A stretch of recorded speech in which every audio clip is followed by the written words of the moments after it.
Hey, it's Chris. We are waiting on Luke. He should be jumping on soon. But we are live on the Tuesday episode of Redroom, episode 49, by the way. So we should all get together for episode 50 next week and have a party. Today we're going to talk about foreclosures, both pre-foreclosure, auction step stuff, and then there's also some post-foreclosure stuff that we're going to talk about as well. Just different ways to make money. We got Augie on today, who is also runs a property management company. He actually buys foreclosures in sub-markets as well. So that was a good idea. I bought foreclosures in Maricopa County, Pima County, Pinal County, but kind of the major cities, where Augie likes to jump off to these little small towns with 5,000 people. Nobody's there, yes. And nobody's there and buy foreclosure. Oh, there's Luke. Hey, what's up, guys? Oh, what's going on? I was on a closing call. Hey, close those deals. Not even kidding. Sorry, I'm late, guys. Closing call. It was a good one. We literally just got it. So I'm excited.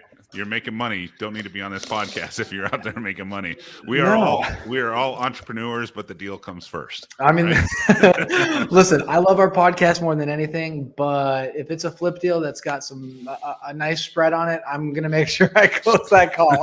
Exactly. So we ended up getting it. So that's good. That's awesome. So anyway, we're talking about foreclosures again. That's like I talk about. We're going to talk about a little bit of pre-foreclosure. Now, I've been in the foreclosure business for over 20 years. Luke, have you done any courthouse stuff? No, you know what? That's one of the few things that we've never gone that route before with foreclosures and courthouse. You know, that's something I'd love to learn about, but I mean, it's nothing I've ever done before. Yeah. Well, so we're going to talk about it today. And just a little bit about the foreclosure process. If you guys DM me or email me or however you know how to contact me, I actually built out because some of you guys, watch Luke's stuff and you guys are national. If you guys are here in Phoenix, I'm going to talk a lot about for Phoenix stuff, but I actually built out an entire spreadsheet about foreclosures in each state, whether it's judicial foreclosures. There's about 18 states that are judicial. Everybody else is a deed of trust state, so it's a trustee sale, and basically the time frame. So the time frame to start the foreclosure to the time it goes to the foreclosure steps, and is there a redemption period? So I do business in Arizona and Florida. So Florida, for instance, is a judicial state. So the auction goes, let's say it's today, the owner actually has 10 days after the fact to bring. Now, it's not a reinstatement. They got to bring all the money in. So if it's a $200,000 loan, they got to go find $200,000 plus the attorney's fees and the late fees and all that. Can they sell the property? I mean, once the foreclosure has happened, they can't. They got to come pay the court, and then they get the property back, and then they can sell the property. But got it. So whereas Arizona is just hey, the auction happens, and the only way to unwind it then is for the owner to file BK from the time that the auction happens until the payment happens, which might be in 2 hours, or it might be up until 5 p.m. the next business day. So, but let's talk about the pre-foreclosure. How many of you guys have signed up for the foreclosure list from the title company? Anyone? Anyone's actually gotten that? Anyone? I do get it. I just don't look at it. Don't look at it. It comes too late. Yeah. Yeah, right. That's what I kind of wanted to talk about. Like Augie said, if you're getting the foreclosure list from the title company, that data is about 72 hours old.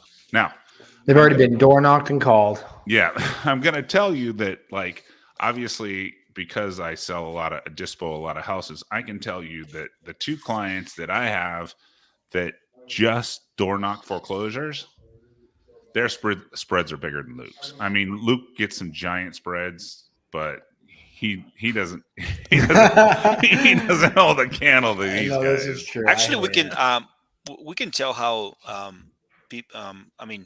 agents in the Phoenix market that have access to Monsoon, our tax record. Yep.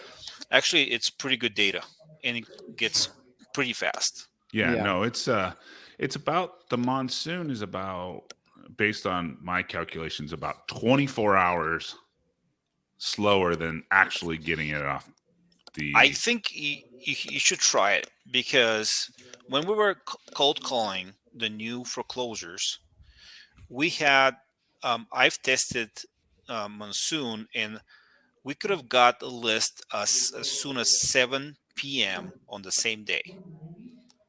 So what we had set up is um, a bot goes inside our Monsoon, sucks all the information Right. around 2 o'clock at night, Yeah. and then the VAs are skip tracing, and they were uploading the new list 7 o'clock in the morning, and 7:30 we were calling the homeowners, and Yeah. most of the times they didn't even know that they're in foreclosure. We were the first one to tell them.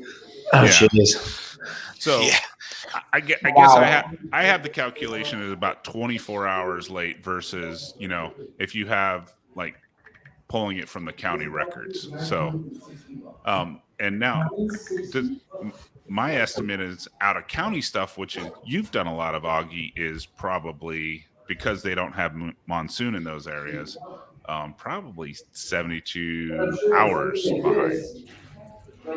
I mean, Have we use out of service outside of the title companies, and they give us updated list, and we get the list the previous day, and we actually manually call. Where first we scrape the list for what we want to bid on, and then we manually call to see if it's postponed or anything like that. So a lot of them don't even announce the opening bids. So Okay. you have to call too. Now, Augie, what percentage would you say of, when you're talking to these people, what percentage of people would you say know they're in foreclosure versus they don't know? So I don't call anymore the new foreclosures. Yeah. What we start doing is bidding in the trustee sales. Okay. That's what we moved to. Before, probably most everybody, 7 o'clock the next day, you don't know, because the way it works is the city, the county sends you a letter, and then they post on the door or on the garage door. They just put a notice, but that takes time. Mhm. So we usually the first to call, and sometimes we had to email them the actual trustee sale notice Yeah, so yeah. they can see. They knew that it's coming, they just didn't know it's already there. Now, is that happening right at 90 days?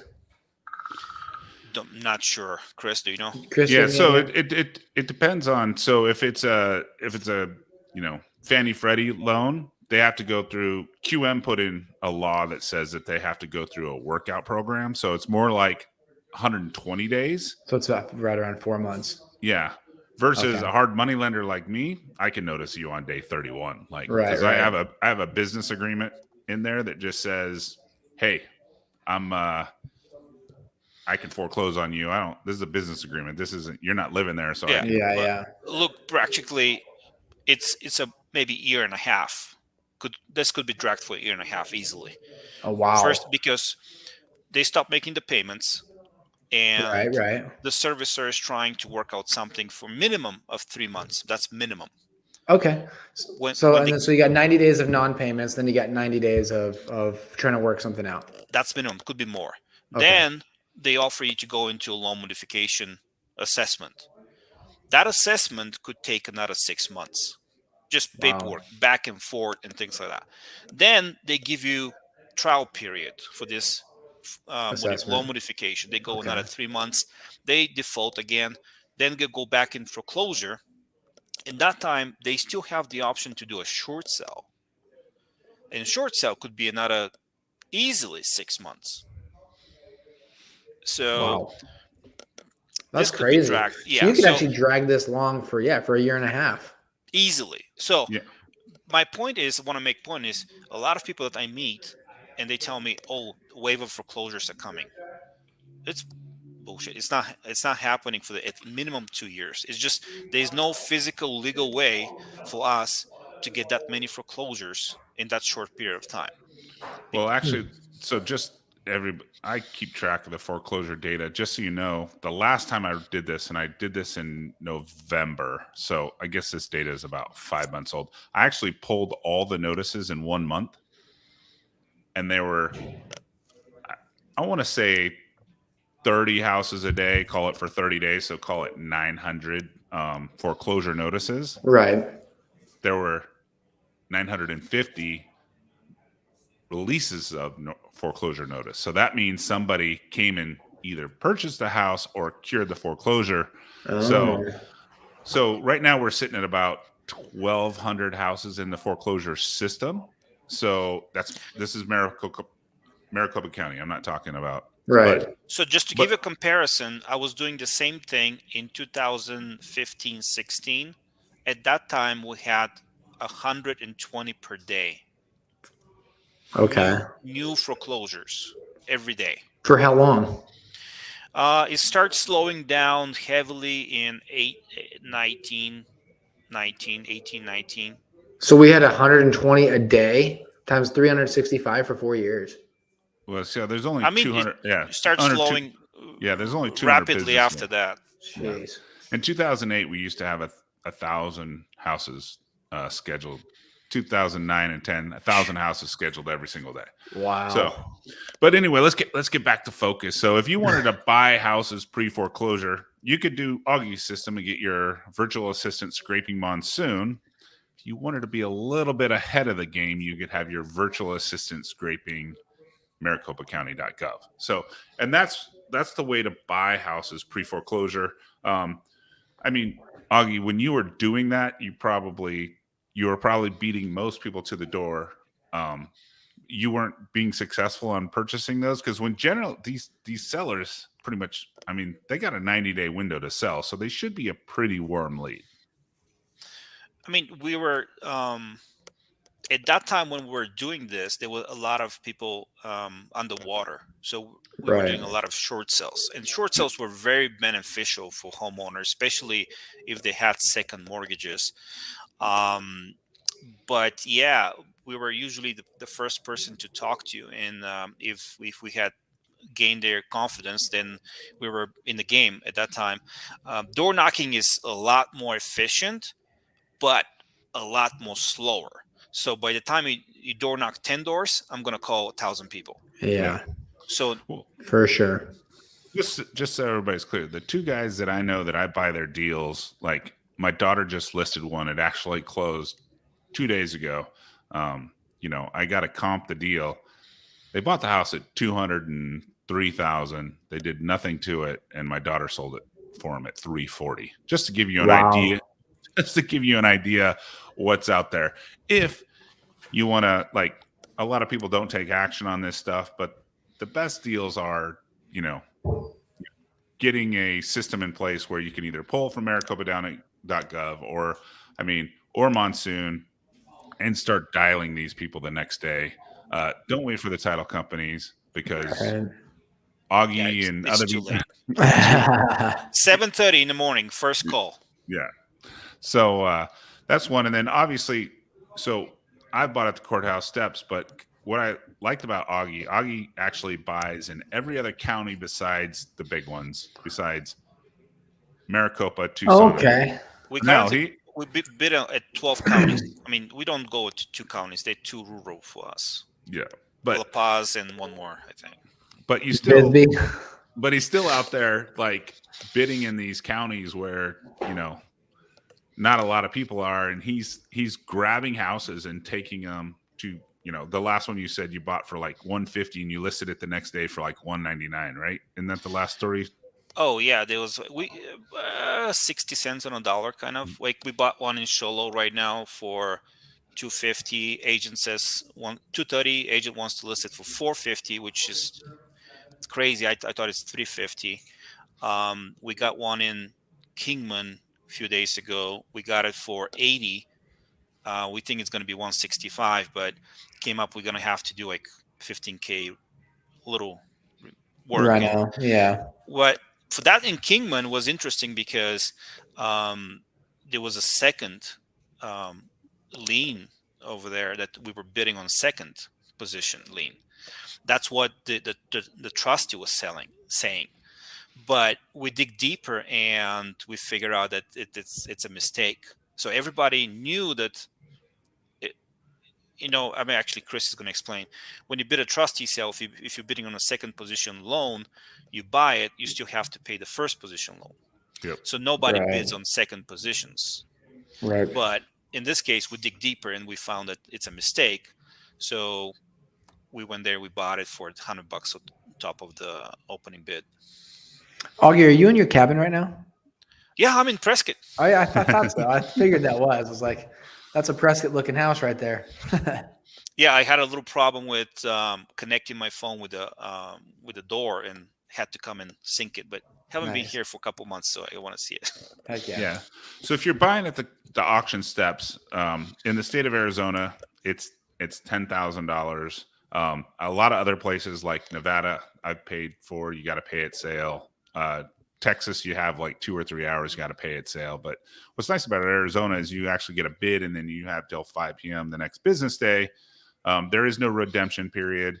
Like I said, if you're watching this now, some people have joined. I have a whole list of, if you're watching other people, like what states have redemption period, which is judicial, what's a notice of trustee sale. But we'll stick to the Arizona stuff for now. But,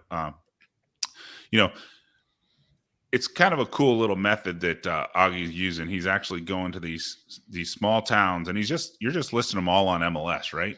And you're doing, we do wholesale, because our spreads are way higher. Yeah, and you don't have, and like you said, you're doing mainly paint and carpet, and then just relisting them, right? Yes, but just lipstick. That's it. Yeah, paint, carpet, not a lot, and if it needs, if it needs more work, we just discount the property so the end buyer can have some equity, build some equity for that. So, Luke, have you thought about like calling your Prescott Foreclosures? I mean, we haven't. Honestly, we just haven't done anything with foreclosures at all. We really haven't. I don't know why. Obviously, we should, but no, we've just been kind of steady Eddie with everything else. But it sounds like it's something I definitely need to be throwing in. Yeah, definitely. All you got to do is, it's not a lot of foreclosures, especially up in Yavapai County, but it's 3 to 5 sellers a day that are probably like, I need to sell. So the house we just bought, literally when I was 5 minutes late on here, that was actually in Mayer. Okay. So I mean, it's up in that northern Arizona on the way to Prescott area.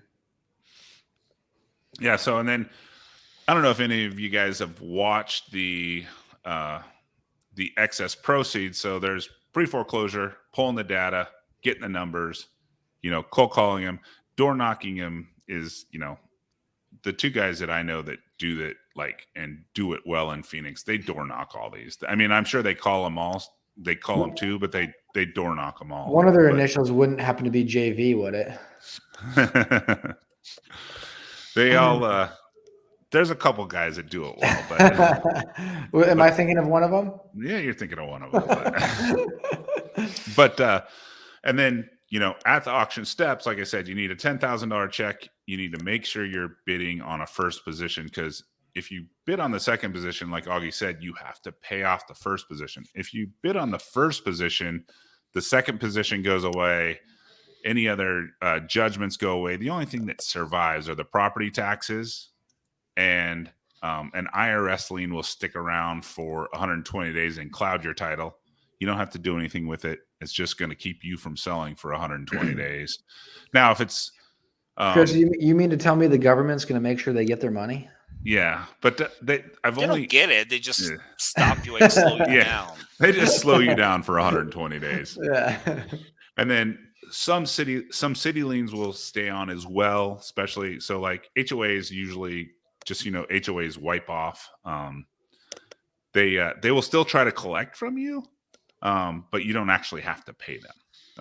The HOA gets wiped out at the foreclosure sale. But here's something interesting. So with the HOAs, HOAs will charge you a transfer fee Yeah, that's how they. twice.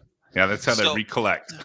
because you buy the property from the auction, it's one transaction, so it comes from to you. So they charge one transfer fee, and then when you sell it, they charge second transaction fee. Right, Yeah. right. So And even though just so you know, just so everybody's clear, why HOA transfer fees are like $400 to $600. When the financial crisis came in, there were times where foreclosures were, they hadn't gotten paid in a year. So they used to have transfer fees that were like $100 and $200, and they're like, "Oh, we'll just crank our transfer fees up so we can recollect all the HOA fees that we missed out of."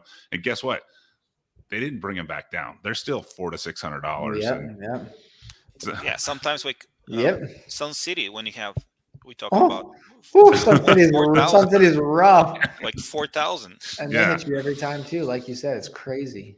Yeah. So now, and then anyway, here's a question you might know. So when you double close on a property in Sun City, it's $8,000, huh? Actually, the buyer pays one side of it. So if you buy once, you owe the buyer, and then the next buyer pays the other. But the city of Sun City is still collecting their $8,000. Yep. And you wonder why their grass and their roads are always perfect. There's your answer right there. Because they got to keep up the community center, correct? Yeah. Whew. Man, guys, we need to start a city and do something like that. Every transaction, I like it. So anyway, I don't know if you guys watched. If you want to go back and watch the Red Room after the actual foreclosure is over, especially these days, there's another business that's called excess proceeds. So if you decide to call that seller and try to grab it from them up front, you might as well keep that transaction in your database and then track the trustee sales, because post foreclosure, let's just say they had $100,000 loan and magically, like it has over the last 3 years, properties have gone up in value and it sells for $200,000. That person is due that $100,000. Now, if you want to get real tricky, you go and buy their note from her, their equity. Have you ever done that, Augie? Have you ever gone post foreclosure? And no, I always thought about it because it's just part of the business. We already know who's getting money or not. It's just never got to implementing that. It's just another. So they're due that $100,000. That trustee has to deposit that with the state, and you as a servicer or someone that wants to help somebody out can say, "Hey, you're due $100,000. You can actually charge them $2,500 plus the fees on top of it to get the money for them." Or you have that option to buy their $100,000. They probably sell that for 30 or 40 if you wanted to. So you're saying that I can buy the property at the auction, and if the homeowner is there, I can say, "Hey, can I buy more? I'll give you money to move, buy your lien too." Yeah, you can actually buy their excess proceeds. I mean, you obviously otherwise they have to wait 6 months to get it. 6 months, 6 to 8 months to get it. 8 months to get it. Yeah. Yeah, I mean, you never know what position people are in. They might take that right away. Yeah. I mean, usually but honestly, right now, the properties that are getting foreclosed, a lot of them are vacant or tenant occupied. Yeah. Because most of the sellers, they have enough equity to sell. So either the seller passed away or some kind of a weird situation with title and probates, things that are not sellable. That's what goes to trustee sale. Right. So that's one of the things that I explained earlier, that you're getting, call it 900 notices in a month, but with everybody having equity and everybody dialing all these people and door knocking all these people, that's why in the month that last November, there were 900 notices of foreclosure, but there were also 950 releases on the notice of foreclosure. Right. So. But honestly, the bidding on trustee sales is the most risky of all investments. Well, because it's your loan isn't the riskiest of everything. But it's definitely fun, and if you can get the system in place, you should maybe think about putting your system back in place, Augie. I mean, if you're doing deals where they were all underwater, very few of them are underwater now. Very few, man. It's just no short sales. Short sales was sweet, but not anymore. But it takes a lot of work for the bidding on auctions. It starts the previous day. We run all the properties. We look at the comps. We start calling a title company to run title search. Next day in the morning, we call our runners to go and check the properties, Yeah. and then we run more comps. And then if we want to bid, every runner, every auction in 12 counties, we need to have $10,000 for our bidder available. So you imagine if you have 6-7 auctions going on at the same time, Yeah. you'll be out $70K Right. floating around, No joke. Better make sure your lenders are lined up too. Yeah, and that's the other thing. And Chris is one of the. I mean, Chris, do you still fund auction sales? Yeah, He's one of the few. I know only 2 hard money lenders in the Maricopa County or Arizona that does that. Chris is one of them. And it's not most of the lenders. They're not fast enough. They don't understand Right. the hard money lenders. So if you're going to be bidding and buying at auction, you got to talk with Chris prior to bidding, so you know it's ready to go. Yeah. And so then once you sense, get the property, you get a certificate, you get a receipt that you bought it, but you don't get the deed for another 2 weeks probably. Okay. yeah, but the deed, just everyone knows the deed, the recording of the deed is doesn't matter. As soon as you actually buy and pay, you own the property, because Arizona is a non-recordation state. You don't have to record the deed if you don't want to. I would always suggest you do, so you get all the notices that happen, but you don't actually need to record the deed. But it's a good thing to record it. Right. So any questions on foreclosures, pre-foreclosures, at the auction steps, post-foreclosures? We're here to answer questions. We're here to set up Luke a pre-foreclosure business too. I'm down. Let's add it. Do you have cold colors, Luke? We do, yeah. That's Okay. his specialty. Mhm. I'll show you how we did it in 2015-16. It's very easy to replicate. Heck yeah. I'll give you the show you how I have actually in the monsoon, because you have access, you can log in and you can save a search to run the foreclosures. Okay. And if your VA, it's in a different time zone, Yeah. right after 12 o'clock or something, they can log in and they pull the data for the day, Okay. and they run the skip tracing and upload it into your cold calling system. Oh wow, that's cool. So when your cold callers wake up and ready to First dial thing in the morning, 7:30, yeah. they call the people first thing in the morning. Right. That's awesome. But if you have the cold callers, that's very easy to implement. I like that. I'm gonna have to set that up. I'm gonna have to set that up in Florida as well. Yeah. I don't know if Florida. I mean, I know in Arizona, because monsoon, it gives us really quick data, Right. almost the same day. Most of the times, I don't know how does it work in different states. Depends on the data. Right. No, for sure. So we do have a quick announcement.